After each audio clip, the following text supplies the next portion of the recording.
Hey everyone, this is Scott Levin, Chief Peacekeeper, and appreciate you being here today. I'm here with Ryan Finley. Ryan is with Freedom Financial Services Group, couple offices in Nashville and in Florida, Yes, Sarasota. that's correct. Yes, yes. Okay, and but you work nationwide, Ryan, or are you state specific? I do. I work nationwide. I've got customers all over the country or clients. Yeah, and so you're a CPA and a CDFA, but you're pretty much all in the family law divorce world. Yes, that's what yeah, primarily I'm a CPA, CDFA, mediator, CBA, a little bit of everything. So Okay. Do you do is your niche on the financial side? exactly. Yes. So that's what we do. There's most of our clients are, I would say 80% of our clients are women. We handle men as well, but it's primarily women that we handle. And so So like is it a situation where like someone is like one of your clients is going to is kind of not like the primary financial person in the marriage and they're that going to be coming out of the marriage with some significant assets, or you're evaluating, how to divide an estate so that they're, best off at the end, not just like year one, but projecting down the road tax wise and things like that. That's exactly right. Most of our clients, and just to give you a brief scenario, you have two people that meet, they get married, they have kids, they both have careers. One of them drops off and takes care of the family, the other has their career. And then 10 years down the road, they get a divorce. You've got one spouse that their job is to take care of the kids and the family, and it's just as important as the other job. And, they're not involved with the financial aspects of the family. And so, a lot of them are our clients. They come to us and they don't understand what's going on. They don't understand their financial picture. They don't know what the bills are. They don't know what investments they have. And so a lot of that is just reassuring them and educating them on what they actually have, getting my arms around their financial picture and being able to explain that in a way that they understand it and come up with a plan that, okay, here's what your living expenses are. Here's what your expected income is. You know, Yeah, that income expectation. Like I have a client right now, where I'm doing the mediation, but she's talking about, she's going to end up with around like 2 million or so in a Roth IRA, but she's pushing for more cash because she wants to buy a home for cash. And she's got a kind of an adult dependent, but so she needs some space. But I'm sitting there thinking like, I should have someone run the numbers for her so she understands like if you have a Roth IRA and let's say you take 400,000 of it and you put it as a down payment and then you have a mortgage and then you put the Roth to work for you and it spits off income and dividends and interest, and you have that scenario versus taking $2 million and just putting it into a house and eliminating that entire pile. I just like that's the sort of work that I think that I really depend on CDFAs to do, or to help evaluate like those decisions because they're like so impactful. So you're not only doing the divorce, but then you're thinking, what am I going to do with the money? And you're doing it all at once, and you're doing it without like the guidance. It's a scary situation for people, I think. it is. And there's some people, I've got clients like you described as well, where they suddenly come into all this money and they don't know what to do with it, how to invest it. And, whether and the scenario you proposed is exactly what you see a lot. Do I cash this in to buy the house? And it's an individual decision. If it's just making 12% or 10% or whatever it's making, and you can get a mortgage for 6%, why would you take that money? You've got a spread of 5 or 6% on there that this money's earning money for you. Why would you cash that in and spend it? I know it's peace of mind, and it could be a cash flow issue. There could be cash flow reasons why you wouldn't do that, but for the most part, you know, a lot of people don't understand that. And a lot of people make emotional decisions. And I'm sure in your situation, you're aware of this too. They look at what 6 months or a year down the road. My kid's in this school. I want to keep him in that school. They don't see the financial impact of what that is 10 years down the road when their kid's out and on their own. And what do they have as far as income? Yeah, I mean, and they're also making decisions like, a lot of my clients trying to keep the home. That's always a traditional thing, especially with kids. And we get very creative in my practice with the home and how to co-ownership or buying out, structuring those buyouts, but keeping the home for the kid. But and they're looking at this interest rate and they're like, I have a 3.25, like that's an asset. And I'm like, yes, of course it is, but you're looking at it in the purview of like a 4-year period. But we hadn't seen 6 or 7% interest rates on Right. like on a primary, mortgage in a long time before, 2020 or whatever it was. So like, in the spectrum, we could go back that route and we might not. I know a lot of people say Right. we're not, but who knows? So like you're kind of making like these narrow decisions like in the moment. And one of the things, Ryan, that I deal with a lot, I'm doing a lot of prenuptial agreements and I represent a lot of primarily females that are marrying into like significant wealth, but these prenups are awful and they're so impactful. I've done so many divorces with prenups where the people don't even they're like, yeah, I met my lawyer once and I signed it and now 28 years later I'm being held by this piece of paper. I'm 56 years old. When people are waiving spousal support, I'm a huge proponent of not doing that in a prenup.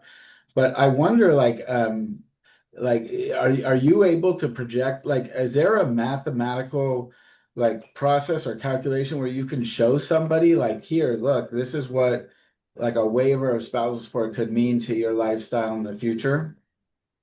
Yeah, and that's what I try to do. And like you said, every situation is different, but you try to analyze what that person's situation is and the future impact of it.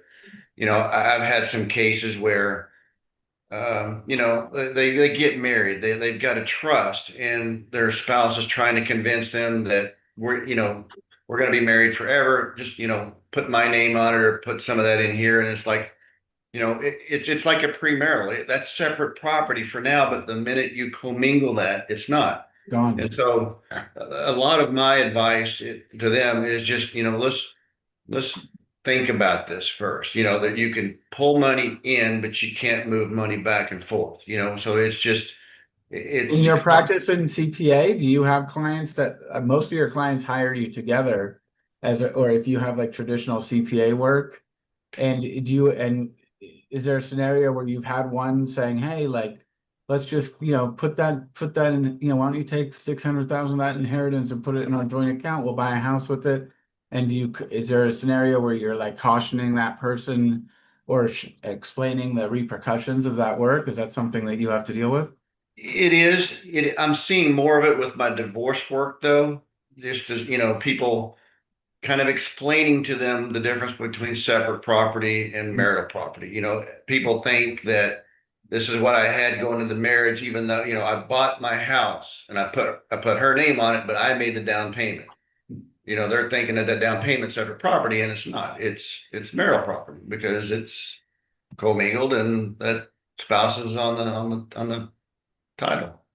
One other question I have for you is what's really popular for my clients in the last year or so, for whatever reason. I think I'm working with a little bit of an older population, maybe as I get older. I have a lot of clients that are basically to try to accomplish a buyout or an equalization of their assets. They're taking a 401k and they're transferring it to their spouse via a quadro, but then they're overfunding that transfer. Let's say they're trying to get 200,000 to their spouse. Their spouse is going to cash out that transfer. So instead of it going into their own IRA, they're going to cash it out in their bank account, and they're overfunding that transfer so that the person ends up after their income tax payment, they're arriving at that net figure.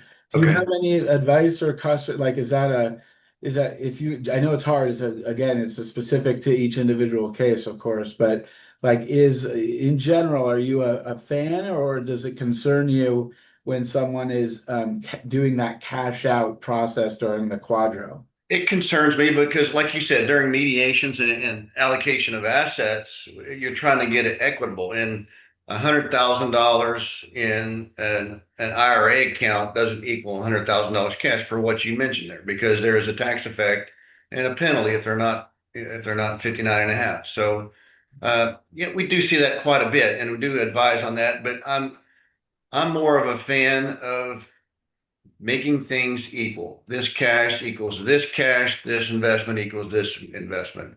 And the other trick that's in there too, if you're dividing investments, is, you know, this is kind of financial technical, but people may not understand this. But if you have an investment, let's say you have 100 shares of Microsoft stock, you bought 20 of it 20 years ago, and you bought 20 of it 10 years ago, and then 25 years.